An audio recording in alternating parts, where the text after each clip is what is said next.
I'm sharing one of Pappy's early school days when he watched a video about Ray and Rosa Hicks, Appalachian Storytellers.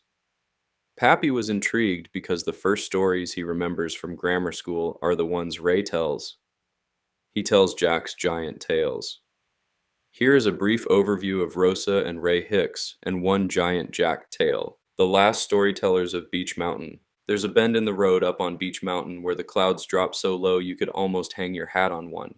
That's where Ray and Rosa Hicks lived, in a weathered house that seemed to grow right out of the hillside, like it had roots. Smoke curled from the chimney most every evening, and if you stood quiet enough, you might hear Ray's voice drifting down through the trees, a slow, rolling sound, part mountain wind and part memory. Ray didn't just tell stories, he lived them.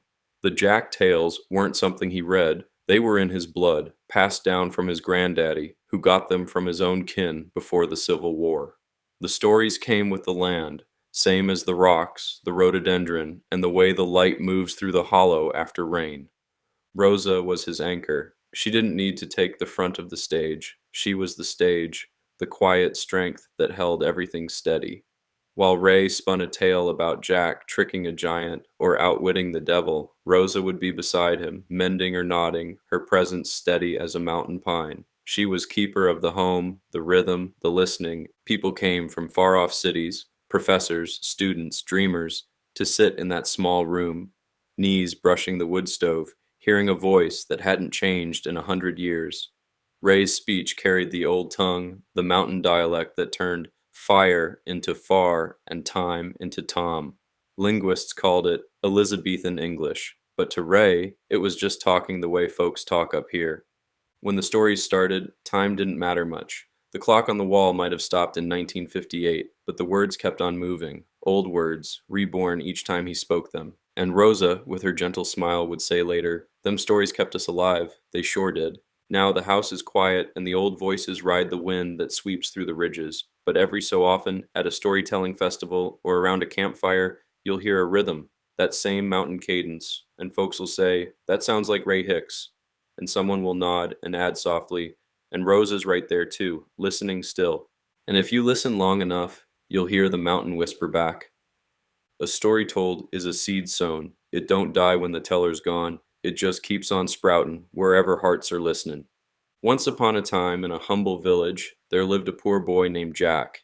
He lived with his mother, and their only possession of value was a cow named Milky White.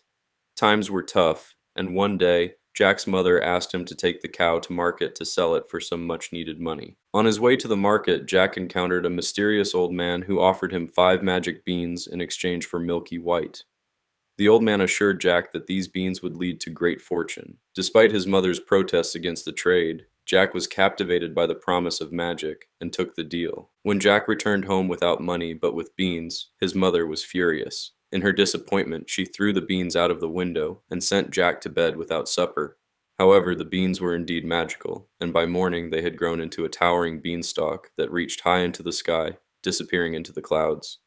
Curiosity piqued, Jack climbed the beanstalk and found himself in a land above the clouds, where a magnificent castle loomed.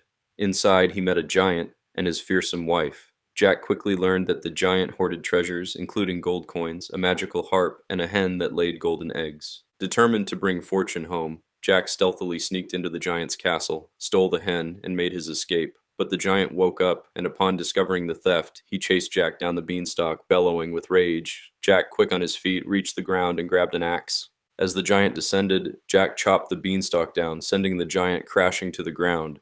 With the hen and treasures in hand, Jack returned to his mother, who was astonished at their newfound wealth. From that day on, Jack and his mother lived happily and comfortably, using their riches to help others in their village. The adventures didn't stop there, as the magic of the beans remained a treasured memory. Jack's bravery and cleverness had changed their lives forever, proving that sometimes a leap of faith can lead to the most significant rewards. And so they lived happily ever after. The version Pappy heard coming up is slightly different from this one. In the version he grew up on, the giant, F-E-F-Y-E-F-O, I smell the blood of an Englishman. But in today's version, it's a little less sanguine.